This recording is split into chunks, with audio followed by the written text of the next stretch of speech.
सीतापुर में पुलिस ने बाइक की डिग्गी से 6.5 लाख नकदी चोरी का खुलासा किया है।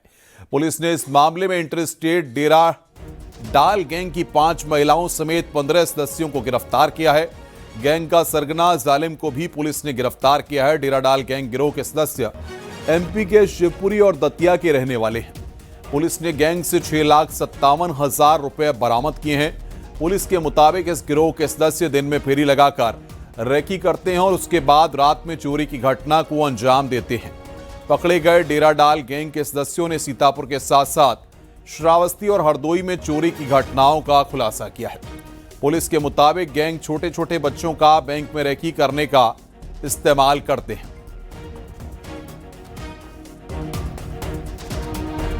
ये पूरा गैंग जो है ये दतिया से आके विभिन्न जिलों में डेरा डालते हैं।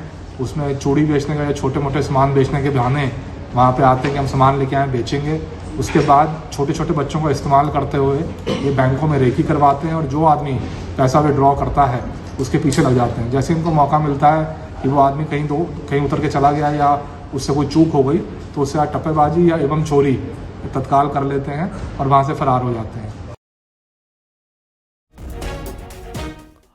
गोरखपुर में प्रॉपर्टी डीलर हत्याकांड में पुलिस ने बड़ा खुलासा किया है। पुलिस के मुताबिक शेषनाथ यादव इस हत्याकांड का मास्टरमाइंड है। राज चौहान और निरहू की कॉल रिकॉर्डिंग से इसका खुलासा हुआ है। सीसीटीवी फुटेज और इलेक्ट्रॉनिक डिटेल में पुलिस को इसके सबूत मिले हैं। पुलिस ने इस मामले में 2 मुख्य आरोपियों को जेल भेज दिया है। वहीं हत्या की साजिश रचने और सबूतों से छेड़छाड़ करने के आरोप में 6 आरोपियों को गिरफ्तार किया गया है और एक नाबालिग को भी हिरासत में लिया गया है।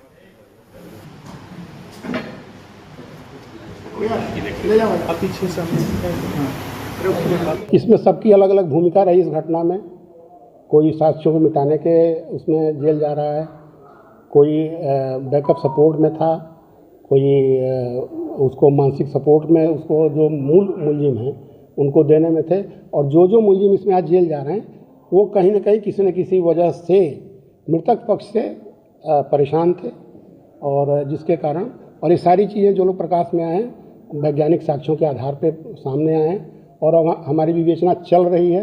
इसमें जो लोग भी आगे साक्ष्य गिरफ्त में आएंगे हम उनके विरुद्ध भी कार्रवाई सुनिश्चित करेंगे। लखनऊ की काकोरी पुलिस ने लूट की 2 वारदात का खुलासा किया है। सीसीटीवी फुटेज और यूपी पुलिस के यक्ष ऐप की मदद से दोनों आरोपी पकड़े गए। इनके पास से लूटी गई बाइक और मोबाइल बरामद किया गया है। बता दें कि रहीमाबाद के सुमित तिवारी से 4 बदमाशों ने मारपीट कर बाइक और मोबाइल लूटी थी। सीसीटीवी फुटेज में दिखे बदमाशों की यह एक्सेप्ट शिनाख्त हुई थी। शिनाख्त के बाद आरोपी अजय और उसका साथी दीपांशु उर्फ लकी राजपूत को पुलिस ने गिरफ्तार किया है। बता दें कि यक्ष ऐप में यूपी पुलिस ने अपराधियों का डाटा फीड कर रखा है जिससे पुलिस को उसके बारे में सभी जानकारी मिल जाती है। बदमाशों के 2 साथी फरार हैं और उनकी तलाश जारी है। इस घटना का अनावरण जो है वो सीसीटीवी फुटेज और यक्ष ऐप के माध्यम से हुआ। यक्ष ऐप एक उत्तर प्रदेश के डीजीपी सर द्वारा चलाया गया एक ऐप है जिसमें बहुत सारे क्रिमिनल्स के आंकड़े फीड हैं। उनका हम लोग वेरिफिकेशन करते हैं और जब हमको सीसीटीवी फुटेज मिला उस सीसीटीवी फुटेज को हमने यक्ष ऐप का इस्तेमाल करके उसकी फ़ोटो निकाली तो उसमें उसका मोबाइल नंबर भी मिला और उसको काकोरी थाने में 10 दिन पहले वेरीफाई भी किया गया था। इसके माध्यम से हमको मोबाइल नंबर मिला, फिर हम लोगों ने सर्विलांस की मदद से इसको गिरफ्तार किया। अलीगढ़ में अतरौली में पारिवारिक विवाद में युवक ने चचेरी बहन को जला दिया। लड़की को गंभीर हालत में अस्पताल में भर्ती कराया गया है। पुलिस ने इस मामले में 2 आरोपियों को गिरफ्तार किया है। बताया जा रहा है कि 2 भाइयों के बीच चल रहे विवाद के दौरान एक युवक ने अपनी चचेरी बहन पर ज्वलनशील पदार्थ डालकर आग लगा दी जिससे वो झुलस गई। घटना की सूचना मिलते ही पुलिस मौके पर पहुंची और घायल युवती को इलाज के लिए अस्पताल भिजवाया गया। पुलिस ने मौके से 2 आरोपियों को गिरफ्तार कर लिया है और उनसे पूछताछ की जा रही है। पीड़िता के परिजनों की शिकायत के आधार पर मुकदमा दर्ज कर लिया गया है। मैं क्षेत्राधिकारी अतरौली अवगत कराना है कि आज दिनांक 22/3/2026 को थाना क्षेत्र अतरौली के ग्राम खानपुर से एक व्यक्ति द्वारा आग लगाने की सूचना प्राप्त हुई। इस सूचना पर तत्काल मौके पर पहुंचकर देखा गया तो दो भाइयों में आपसी पारिवारिक विवाद में एक भाई के लड़के ने अपनी चचेरी बहन के ऊपर कुछ ज्वलनशील पदार्थ डालकर आग लगा दी थी, जिससे उसको कुछ बर्न इंजरी आई थी, जिसे तत्काल चिकित्सीय उपचार हेतु अस्पताल रवाना कर दिया गया था, जहां वो ठीक बताई जा रही है। मौके पर ही दो आरोपियों को गिरफ्तार कर उनसे पूछताछ की जा रही है तथा पीड़िता के परिजनों से प्राप्त तहरीर के आधार पर अभियोग पंजीकृत करके अग्रिम वैधानिक कार्रवाई की जाएगी। मौके पर शांति व्यवस्था संबंधी कोई समस्या नहीं है। मुरादाबाद में पुलिस ने देह व्यापार की सूचना पर होटल पर छापा मारा। पुलिस ने यहां से 3 युवतियों सहित 14 लोगों को पकड़ा है। पकड़ी गई युवतियों में 2 दिल्ली और 1 गोरखपुर की रहने वाली है। होटल संचालक राहुल गुप्ता को गैंग का सरगना बताया जा रहा है। पुलिस ने सभी 14 आरोपियों को गिरफ्तार कर जेल भेज दिया है।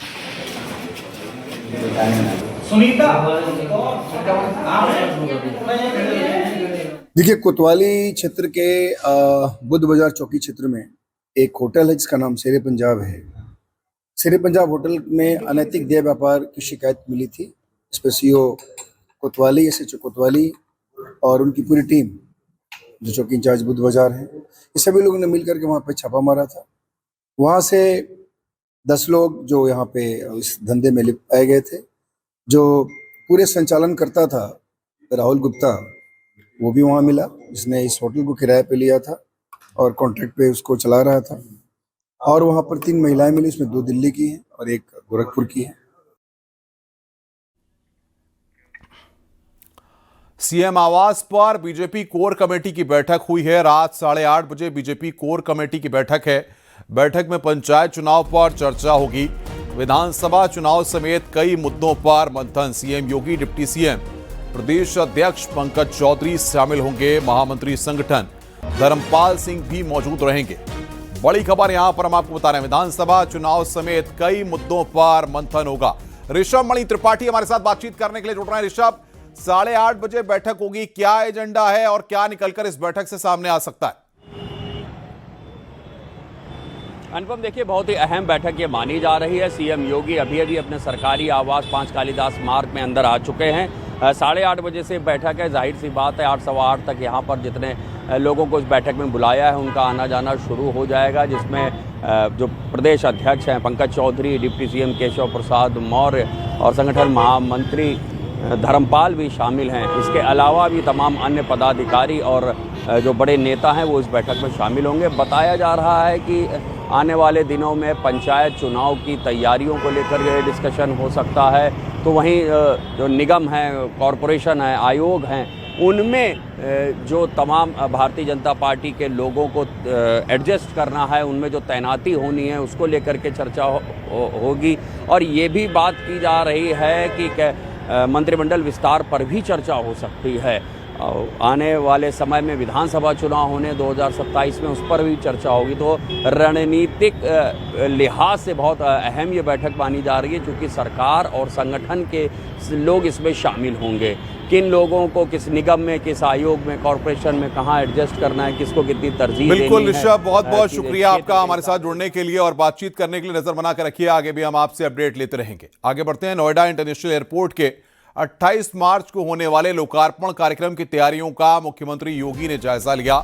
कार्यक्रम में प्रधानमंत्री के जाने वाले स्थानों और जनसभा स्थल का निरीक्षण किया गया।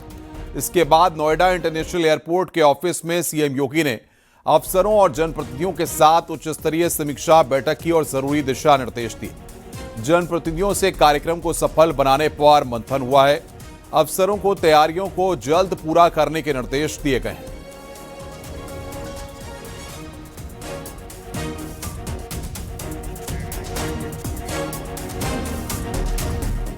मुख्यमंत्री योगी आदित्यनाथ ने लोकभवन में आयोजित एक कार्यक्रम में 1228 नर्सिंग अधिकारियों को नियुक्ति पत्र दिया।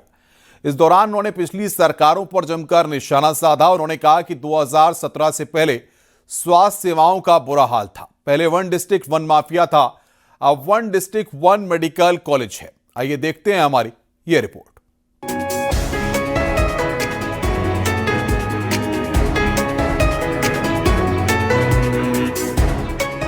लखनऊ के लोक भवन में सीएम योगी ने 1097 महिलाएं और 131 पुरुष नर्सिंग स्टाफ को ज्वाइनिंग लेटर बांटे।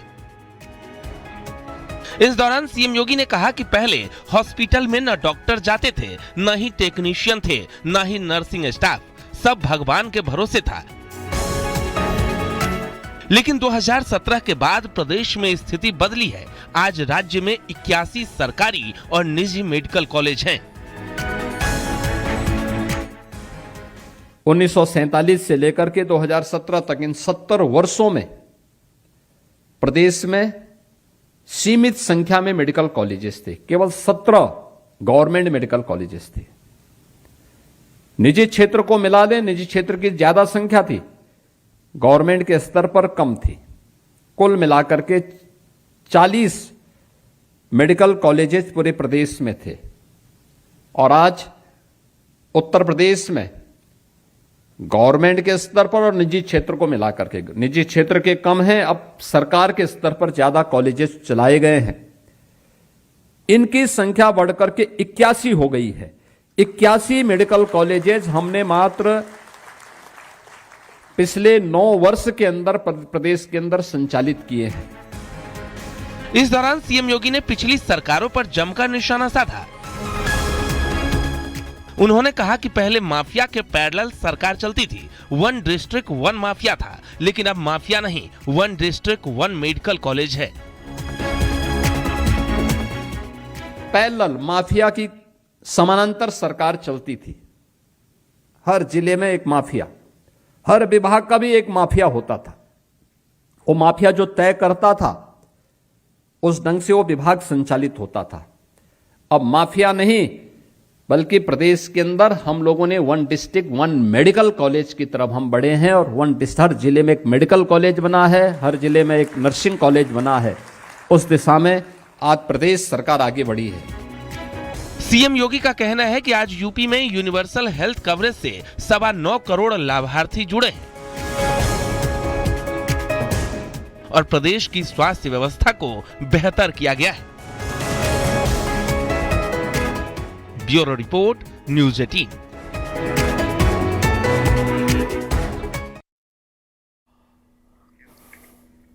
लखनऊ से बड़ी खबर आ रही है। बीजेपी राज्य मुख्यालय में बैठक खत्म हुई है। बीजेपी प्रदेश अध्यक्ष पंकज चौधरी ने दूसरे दिन बैठक की है। बीजेपी राज्य मुख्यालय में अवध क्षेत्र की बैठक हुई है। अवध क्षेत्र के जिलों की जिला कमेटी पर मंथन किया गया है। बड़ी खबर यहां पर हम आपको बता रहे हैं, आज अवध क्षेत्र को लेकर मंथन हुआ है।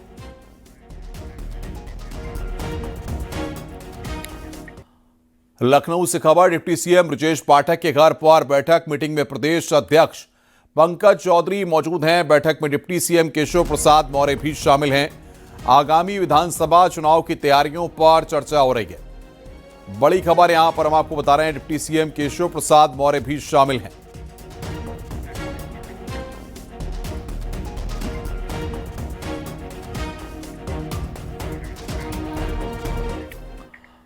अखिलेश यादव ने धुरंधर फिल्म को लेकर बीजेपी पर निशाना साधा। उन्होंने कहा कि बीजेपी दूसरे दलों को बदनाम कराने के लिए ऐसी फिल्म बना रही है जिसमें पैसा भी बीजेपी का लगा है।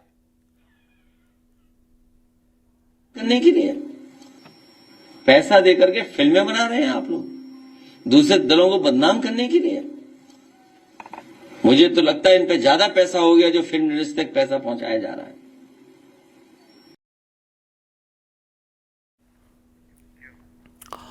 आगे बढ़ते हैं। आचार्य प्रमोद कृष्णम ने कांग्रेस पर निशाना साधा। उन्होंने कहा कि कांग्रेस देश विरोधी ताकतों के हाथों की कठपुतली बन चुकी है। उन्होंने राहुल गांधी का पथभ्रष्ट भी बताया।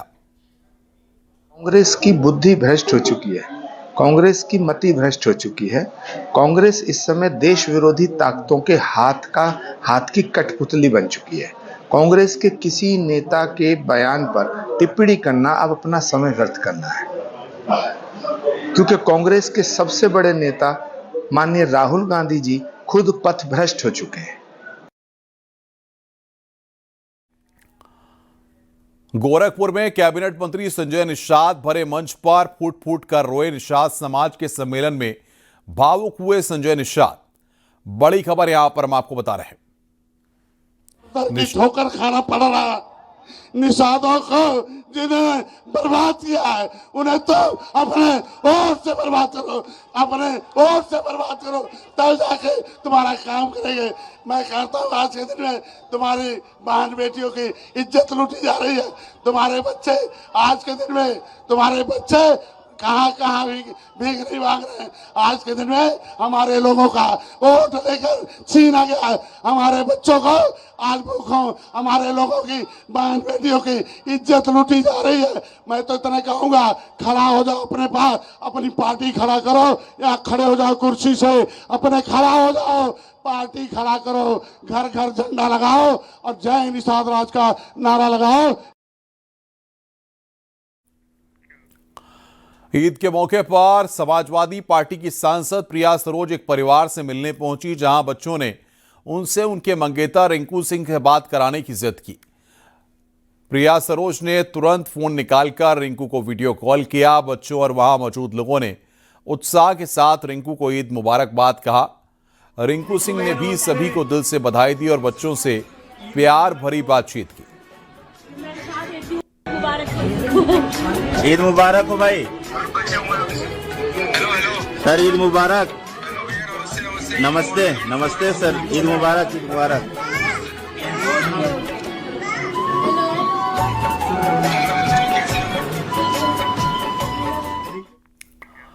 संभल पुलिस ने अवैध आधार सेंटरों का खुलासा कर 3 जालसाजों को गिरफ्तार किया है। ये आरोपी अवैध सॉफ्टवेयर से आधार की आईडी लॉगिन करते थे और सरकारी योजनाओं के लाभ लेने वालों की डिमांड के अनुसार अवैध आधार कार्ड बनाते थे। अवैध रूप से आधार कार्ड बनाने की सूचना पर बहजोई थाना पुलिस ने गांव अचलपुर और अतरासी से छापेमारी की है और 3 आरोपियों को गिरफ्तार किया।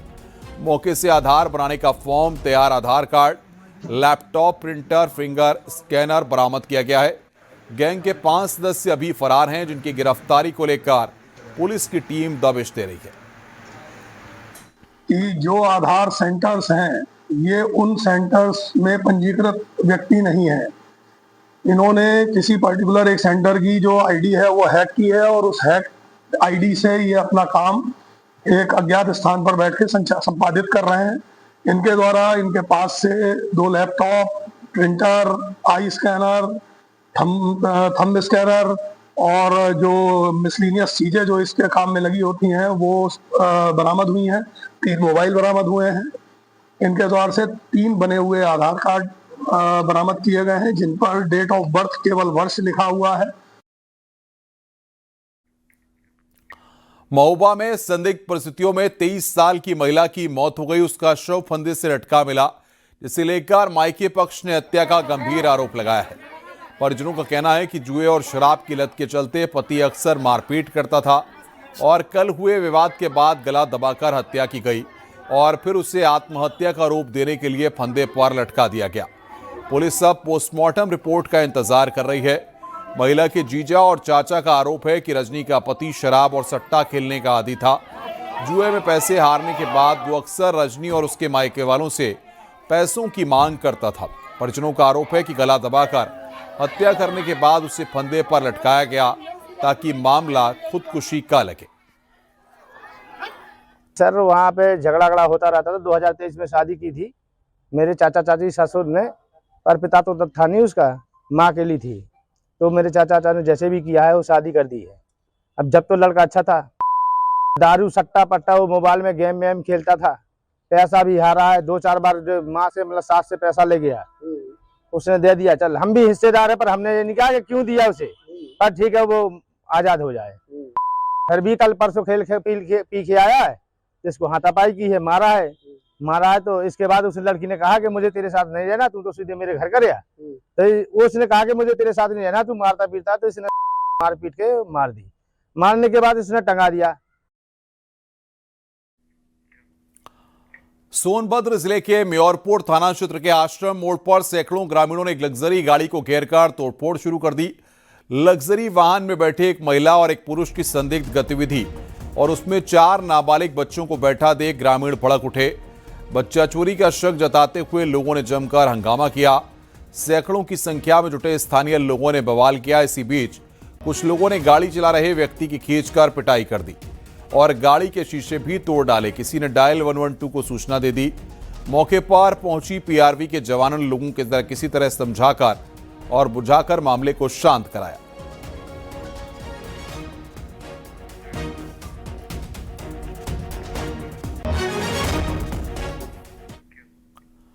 अमेठी में लूट का एक मामला 12 घंटे के भीतर सुलझा लिया गया है। पुलिस ने इस मामले में 4 नाबालिगों को हिरासत में लिया है और लूटा गया पूरा सामान बरामद कर लिया है। 21 मार्च को वो संभावा गांव में फ्रिज की मरम्मत के लिए अपनी बाइक से जा रहे थे, तभी सुनसान जगह पर स्कूटी सवार 4 नाबालिग लड़कों ने उनकी बाइक को जबरदस्ती रोक लिया। इन लोगों ने मोबाइल फोन और नकदी छीन ली।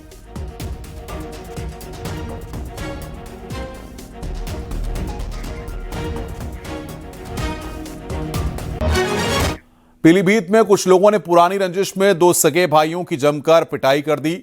मोहल्ला खानका का रहने वाला दानिश अपने दोस्त के साथ मोहल्ला का स्थान से होकर गुजर रहे थे। इसी दौरान करीब 8 से 10 लोगों ने उन्हें रोक लिया और मारपीट शुरू कर दी। मौका पाकर उसका वहां से भाग निकला और दानिश के परिजनों को जानकारी दी।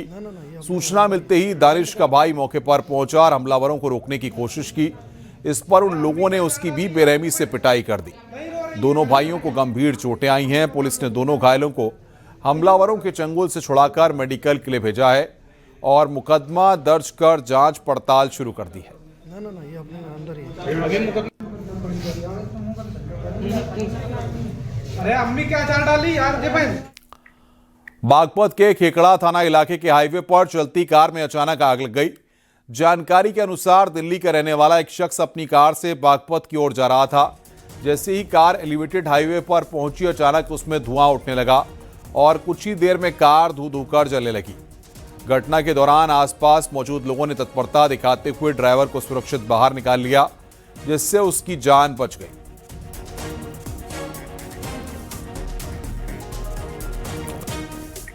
खबर सीतापुर से है, जहां महमूदाबाद तहसील के बगाइन निवासी रवि गौतम की सऊदी अरब में एक फैक्ट्री में काम करते हुए मिसाइल हमले में मौत हो गई। घटना के बाद परिवार वालों का रो रो कर बुरा हाल है। सूचना मिलने पर बीजेपी विधायक आशा मौर्य ने पीड़ित परिवार से मुलाकात कर उन्हें ढांढस बंधाया और हर संभव मदद का भरोसा दिया। उन्होंने रक्षा मंत्री राजनाथ सिंह से बात कर मामले की जानकारी दी और शव को जल्द भारत लाने के लिए पत्र लिखा है। प्रशासन ने भी कागजी कार्रवाई शुरू कर दी है।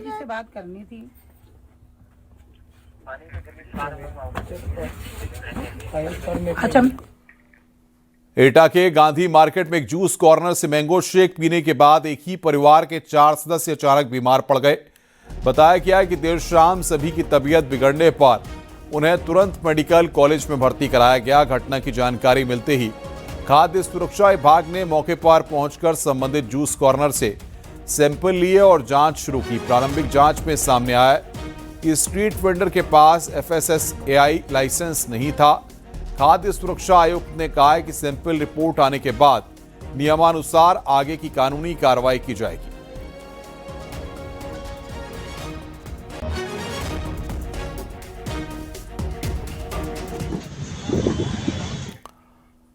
प्रतापगढ़ से खबर है, जहां पर पूर्व प्रधान मुस्तका गुलशन उर्फ मुन्ना की हत्या कर दी गई। पुलिस के अनुसार अवैध संबंध के चलते उसकी हत्या कर दी गई। मुस्तका गुलशन की प्रेमिका ने रॉड से सिर पर हमला कर हत्या की और शव को बोरे में भरकर नहर में फेंक दिया। सूचना पर पहुंची पुलिस ने शव को नहर से बाहर निकालकर पोस्टमार्टम के लिए भेज दिया। मुस्तका गुलशन उर्फ मुन्ना 18 मार्च से लापता था। वो अपने घर से 18 मार्च को बाइक से निकला था, लेकिन घर नहीं लौटा। इसके बाद परिजनों ने मानधाता कोतवाली पहुंचकर गुमशुदगी की शिकायत दर्ज कराई। पुलिस ने हत्या की आरोपी प्रेमिका को गिरफ्तार कर लिया है। जानकारी के मुताबिक मुस्तका गुलशन उर्फ मुन्ना का शादीशुदा महिला से सालों से अफेयर था। वो प्रेमिका को मिलने के लिए ब्लैकमेल कर रहा था, जिससे प्रेमिका परेशान हो गई थी और उसने अपने भाई और उसके दोस्त के साथ मिलकर इस वारदात को अंजाम दिया। बता दें कि मुस्तका ने 2 शादियां की थीं और उसके 18 बच्चे थे। सीसीटीवी फुटेजेस और लोगों से पूछताछ में यह पता लगा कि उनका मिलना जुलना सुमन देवी नाम की महिला के साथ था और अवैध संबंधों के चलते उनकी हत्या सुमन देवी, उनके भाई अतुल गौतम और उसके मित्र अरुण गौतम के द्वारा हत्या कारित कर दी गई है और शव को नहर में फेंक दिया गया है। पुलिस के द्वारा नहर से शव को बरामद कर लिया गया है और सुमन देवी की गिरफ्तारी कर ली गई है। शीघ्र ही शेष अभियुक्तों को गिरफ्तार कर पुलिस के द्वारा कठोर वैधानिक कार्रवाई की जाएगी।